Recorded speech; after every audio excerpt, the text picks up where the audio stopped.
Praga, sur la rive droite de la Vistule, est un quartier de Varsovie où bat encore le pouls d'une histoire complexe.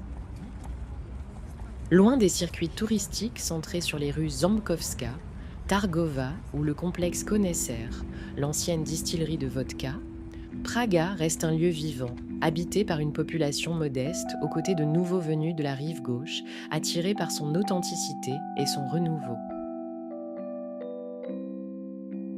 Ancienne ville indépendante, puis faubourg avant son rattachement à Varsovie en 1791, Praga a échappé à la destruction quasi totale de la rive gauche pendant la Seconde Guerre mondiale. Ses immeubles d'avant-guerre, délaissés ou abîmés durant la période communiste, et ses cours ornées de chapelles témoignent d'un passé ouvrier et multiculturel, où Polonais, Juifs et Russes vivaient côte à côte encore au début du XXe siècle. Aujourd'hui, le quartier est en pleine mutation.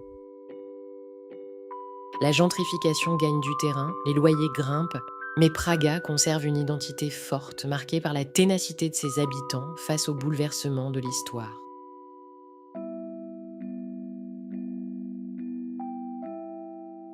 Pendant la guerre, Praga a été un refuge et un bastion de la résistance polonaise, tout en abritant une communauté juive dynamique avant les tragédies de l'Holocauste. Ce passé, à la fois douloureux et héroïque, est encore inscrit dans les murs du quartier. Loin des projecteurs touristiques, ces rues plus discrètes, comme Stalova, portent des histoires méconnues mais essentielles. La rue Stalova, moins fréquentée par les visiteurs, est un fil conducteur de l'histoire de Praga.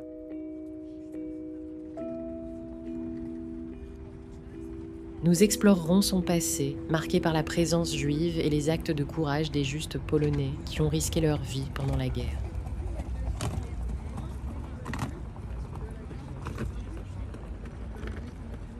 Plongeons dans cette histoire.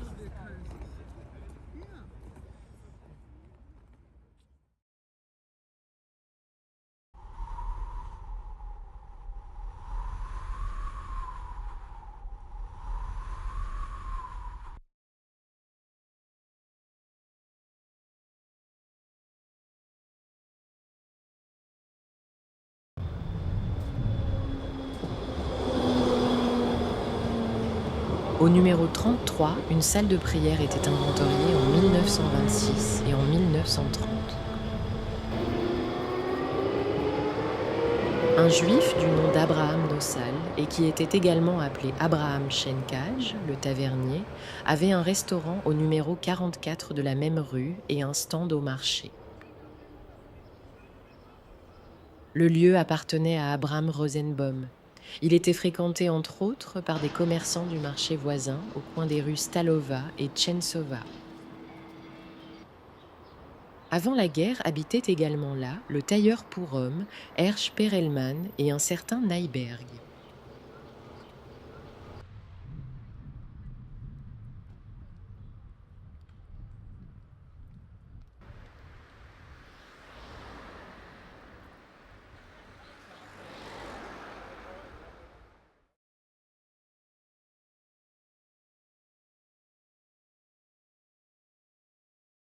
La Vistule. Le quartier juif de Muranouf. La vieille ville. La rue Stalova, rive droite.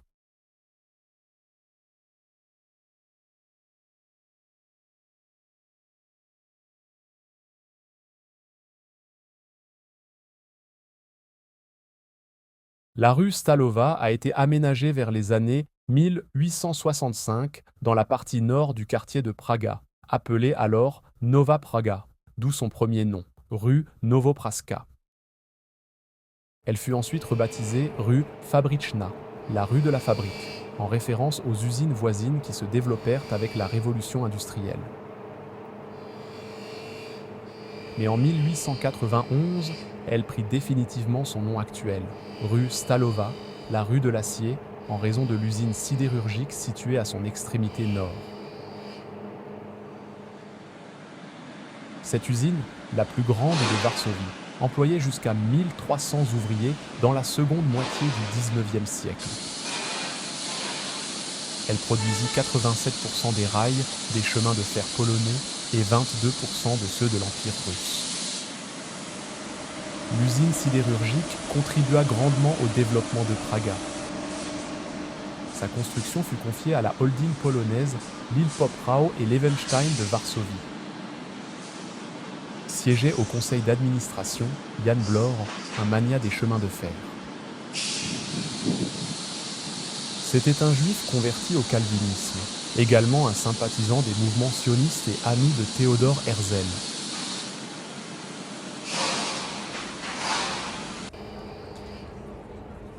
À cette époque, la rue Stalowa était encore bordée de nombreuses maisons en bois.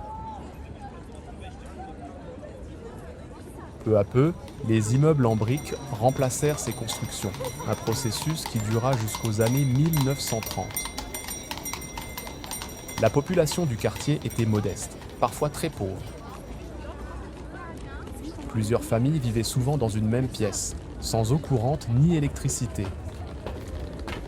On s'éclairait encore avec des lampes à pétrole ou à acétylène. Les commodités se trouvaient dans les cours des immeubles, et des petites fontaines permettaient d'accéder à l'eau potable. Rue ouvrière, la rue Stalowa accueillait de nombreux travailleurs du chemin de fer. À cette époque, Varsovie était sous domination russe. On retrouve encore aujourd'hui un vestige de cette présence au numéro 41, une enseigne écrite en cyrillique au-dessus de la porte cochère d'un grand bâtiment en briques.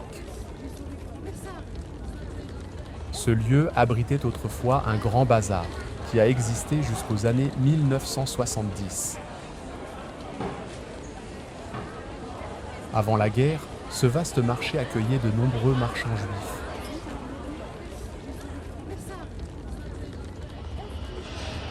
La proximité des gares de Terespol et de Saint-Pétersbourg attira une population russe dès la seconde moitié du XIXe siècle.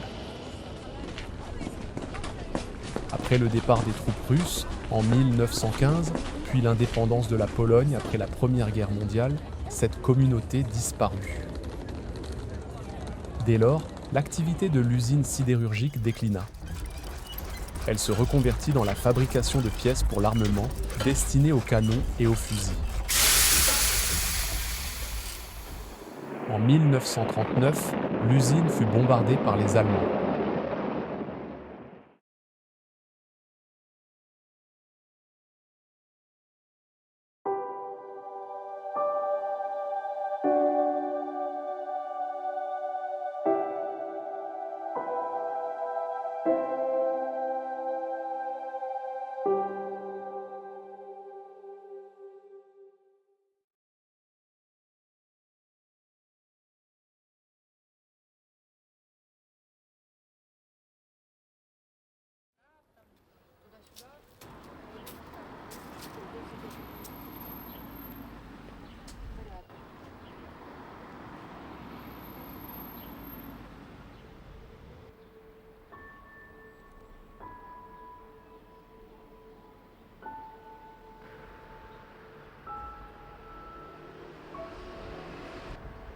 Moczek Blumenfeld possédait un restaurant au numéro 37.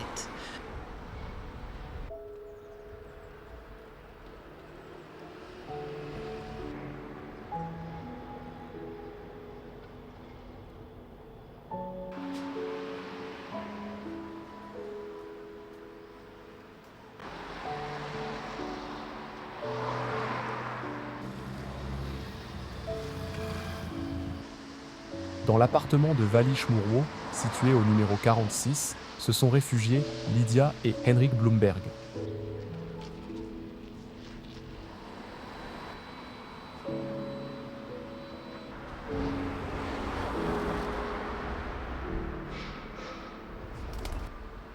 Certaines arrière-cours étaient célèbres dans le quartier de Praga.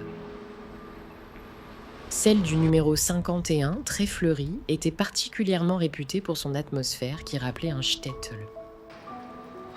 Il y avait également une étable, un ferblantier et une boulangerie tenue par Ernst Narum Tabakman et son fils Mendel. Lors des fêtes, il envoyait au tzaddik et à sa suite des paniers remplis de petits pains. Cette boulangerie était la seule du quartier de Nova Praga où on cuisait des matzahs à partir de céréales sélectionnées accompagnées de prières, de chants et de danses. Les enfants de Hersh Nahum Tabakman livraient ces pains azimes aux clients du quartier. Ce qui restait était vendu à moitié prix. Ce lieu servait aussi de point de rencontre pour la jeunesse lorsque les boulangers prenaient leur repos. À l'entrée en guerre, le propriétaire était Moczek Flanerai.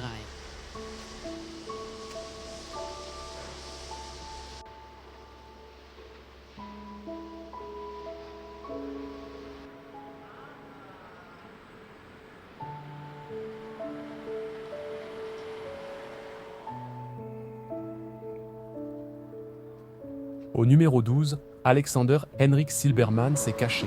Il fut arrêté à la gare centrale de Varsovie le 16 février 1943, puis envoyé à la prison de Pawiak où sa trace se perd.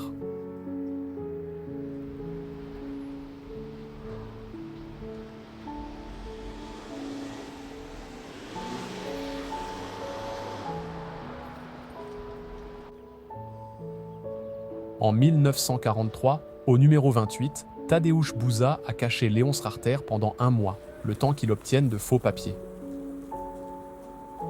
Membre de l'Armia Krajowa, il travaillait comme conducteur de tramway et introduisait clandestinement de la nourriture dans le ghetto. Lors de l'insurrection du ghetto de Varsovie, il a aidé plusieurs juifs à fuir par les égouts.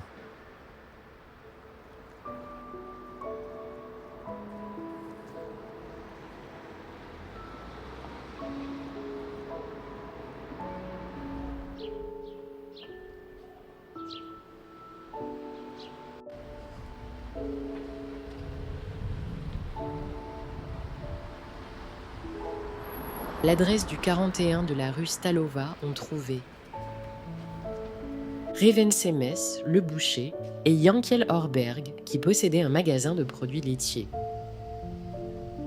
Il y avait également Schmulmeier Rosenberg, qui possédait une fabrique d'eau gazeuse, et Moshek Degel, qui tenait une épicerie. Au numéro 41, à la demande de Kristina Gronowska, Ludwika Wiśniewska et son mari, épiciers de profession, ont recueilli une enfant juive.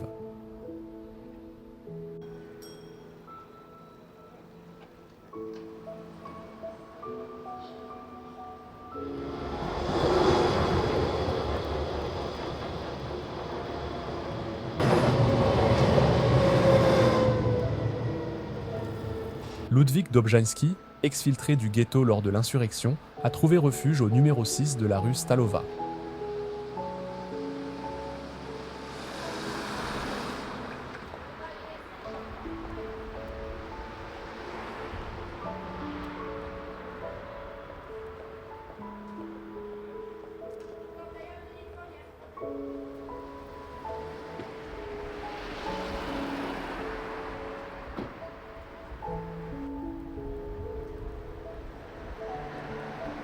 En 1926, une salle de prière était référencée dans l'immeuble du 34 de la rue Stalova.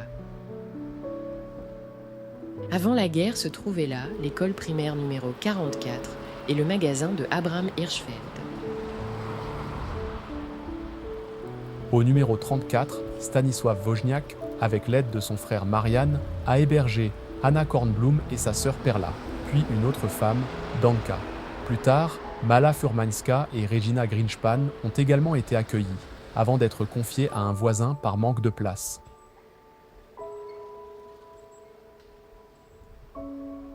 Cinq autres juifs sont passés par cet appartement, dont le couple Kaminska, qui avait réussi à s'échapper d'un convoi en route vers le camp de Treblinka, ainsi qu'un juif du nom de Zawadzki et sa femme.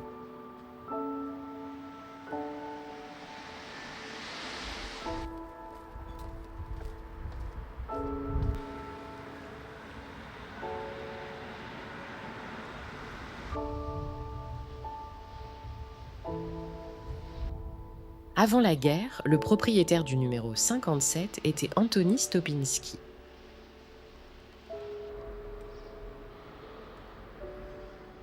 Après s'être échappé avec sa famille du ghetto de transit d'Izbica, non loin du camp d'extermination de Bełżec, Henryk Lewandowski, de son vrai nom Garfinkiel, a pu atteindre Varsovie grâce à la complicité d'un cheminot. Sa tante Rachel les a alors emmenés, lui et son père, dans un appartement de la rue Stalowa, où ils ont trouvé refuge durant 2 jours, aux côtés de Reisla Jungmann. Par la suite, Henryk et son père ont été cachés quelques semaines avenue de Jérusalem avant d'obtenir des faux papiers grâce à l'aide du mouvement de résistance Jegota. Henryk a survécu à la guerre. Dans la rue Stalowa, ils étaient dissimulés au numéro 16, dans l'appartement de Alicja et Théophile Janowski, qui ont également sauvé de nombreux autres juifs.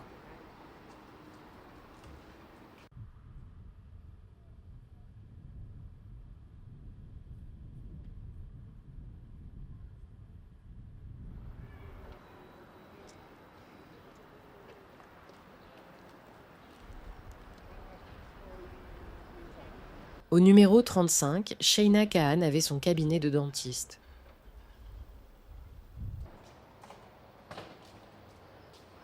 Au numéro 35 de la rue Stalowa, Jadwiga Kotowska a trouvé refuge chez Bronisław Zalewski. Au numéro 35, Janina et Stanisław Kowalski ont hébergé Zofia et Henryk Górkiewicz, Dorota et Ludwik Kazman, ainsi que Halina Kazman durant une période.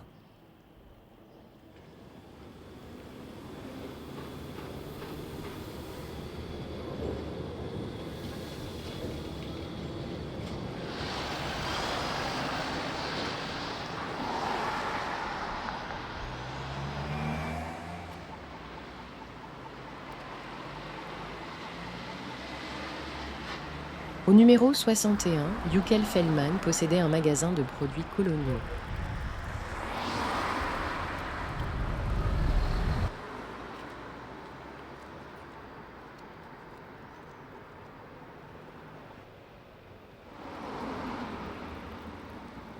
Henryka Koprowska, résidente du numéro 17, a témoigné après-guerre de son engagement clandestin et de son aide aux Juifs.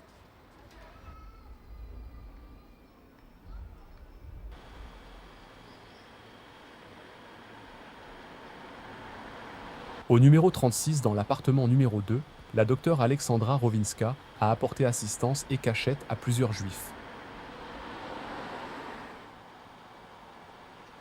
Selon la déclaration du docteur Mieczysław Golecki, après la guerre, Regina Miłkowska, habitant l'appartement 13 du numéro 36, a caché des Juifs qu'il soignait clandestinement.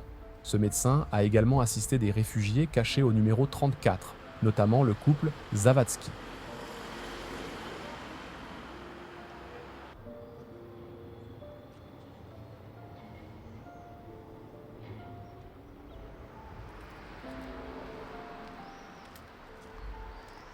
Au numéro 48, Wanda Kwiatkowska et sa famille ont caché Bronisława, la femme de Benon Jonas, chez son amie Alicja Schlendak.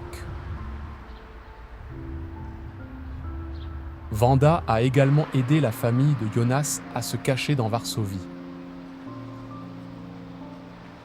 Elle a aussi offert refuge à Madame Spielfeg et Yola Press et s'est impliquée dans la fourniture de faux papiers aux Juifs.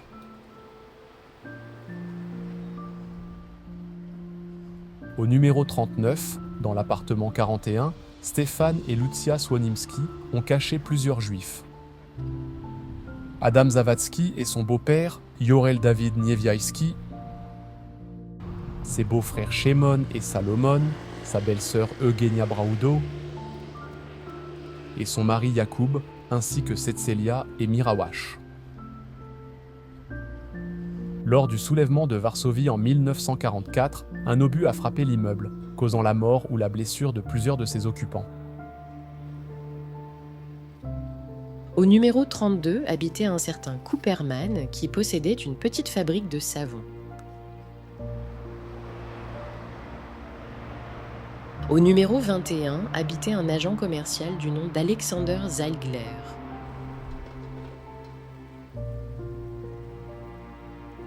Yacoub, un juif dont le nom reste inconnu, a été caché par Yulia Rogowinska dans l'appartement d'un immeuble de la rue Stalowa.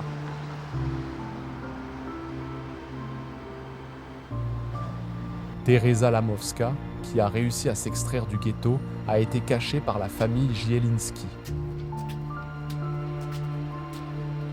À l'adresse 73 de la rue Stalova se trouvait le magasin de vente en gros et au détail de produits coloniaux et de fruits secs appartenant à Bluman et compagnie.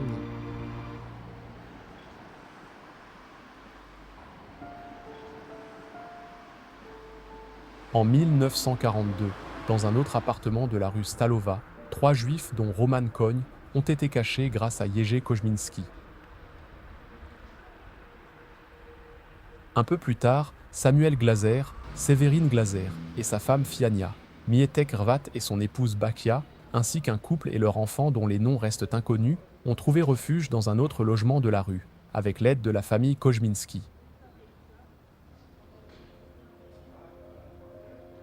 En 1943, cette famille a loué une maison dans le quartier de Waver, où elle a transféré ses réfugiés.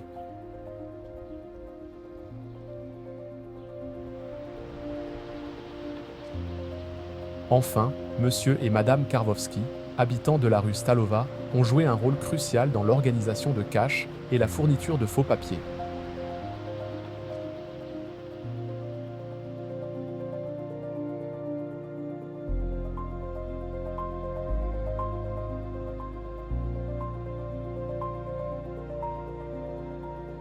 Une vingtaine de Polonaises et de Polonais ont été identifiés dans la rue Stalova pour l'aide qu'ils ont apportée aux Juifs.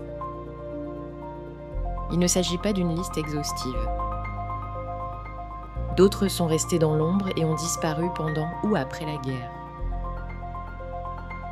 Une dizaine d'entre eux a été honorée du titre de Juste parmi les nations. Une distinction décernée par le mémorial de Yad Vashem à Jérusalem, à celles et ceux qui, au péril de leur vie, ont porté secours aux Juifs. En Pologne, ce simple geste d'humanité était puni de mort pour le contrevenant et pour sa famille.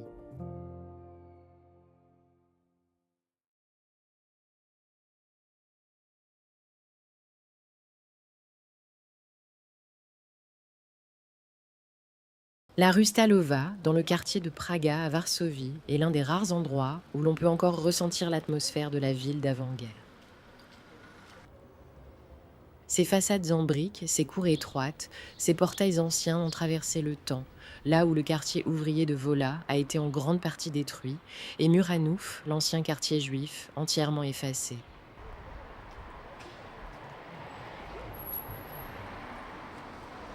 Cette authenticité a attiré Roman Polanski pour son film Le pianiste. C'est ici, à hauteur de l'arrêt de bus Konopatska 01, qu'a été reconstituée la passerelle qui reliait les deux parties du ghetto, recréant l'une des images fortes du film. Avant la guerre, Praga comptait aussi une population juive importante, mêlée au reste du quartier. Il faisait partie du paysage quotidien. La guerre les a fait disparaître. Aujourd'hui, il ne reste que très peu de traces. Depuis quelques années, la rue Stalova se transforme. Le métro, arrivé tout près avec la station Szwedzka, a redynamisé le quartier. Des immeubles sont rénovés, des anciennes usines deviennent des lofts, des galeries, des lieux de vie.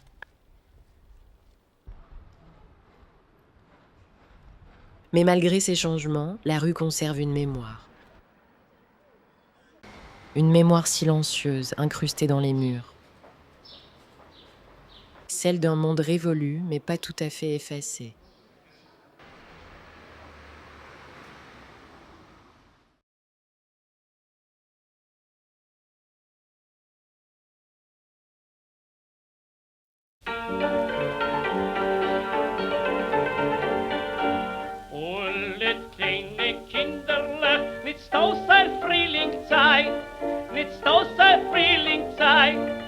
Kinderlich, ihr weiß gar nicht, wie glücklich ihr seid ein. Kinderlich, ihr weiß gar nicht, wie glücklich ihr seid ein. Ja, hulle, kinderlich, als man ihr seid hin. Weil für Frühling bis zum Winter ist ein kurzer Spring. Hulle, kinderlich, kommt's man ihr sind hin. Weil vom Frühling bis zum Winter ist ein kurzer Spring. Hullet boyes mädelig, kommt's man ihr sind hin. Kommt's man ihr sind hin. Wenn ihr wird werden, Tates Mames wird nicht sein Nase grün. Wenn ihr wird werden, Tates Mames wird nicht sein Nase grün. Ja, hullet kinderlich, kommt's man ihr sind hin. Weil vom Frühling bis zum Winter ist ein kurzer Spring. Hullet kinderlich, kommt's man ihr sind hin. Weil vom Frühling bis zum Winter ist ein kurzer Spring. Kiek nicht, wo's mein Kopf ist grün, siehst du noch Leben viel, siehst du noch Leben viel. Siehst für Juren traurige, ja hat doch sehr viel. Siehst für Juren traurige, ja hat doch sehr viel. Ja, hullet kinderlich, kommt's man ihr sind hin. Weil vom Frühling bis zum Winter ist ein kurzer Spring. Hullet kinderlich, kommt's man ihr sind hin. Weil vom Frühling bis zum Winter ist ein kurzer Spring. Kiek nicht, wo's mein Gift ist auf, verrange nicht noch Mut, verrange nicht noch Mut. Meine Schumme ist noch hin, es ist noch mein Blut. Meine Schumme ist noch hin, es ist noch mein Blut. Ja, hullet kinderlich, kommt's man ihr sind hin. Weil vom Frühling bis zum Winter ist ein kurzer Spring. Hullet kinderlich, kommt's man ihr sind hin. Weil vom Frühling bis zum Winter ist ein kurzer Spring. Spielt a kleine Kinderlich ein Ruderane, ein Ruderane. Kinderlich, ihr weiß gar nicht, wie ihr bin nach Mekane. Kinderlich, ihr weiß gar nicht, wie ihr bin nach Mekane. Ja, hullet kinderlich, kommt's man ihr sind hin. Weil vom Frühling bis zum Winter ist ein kurzer Spring. Hullet kinderlich, kommt's man ihr sind hin. Weil vom Frühling bis zum Winter ist ein kurzer Spring.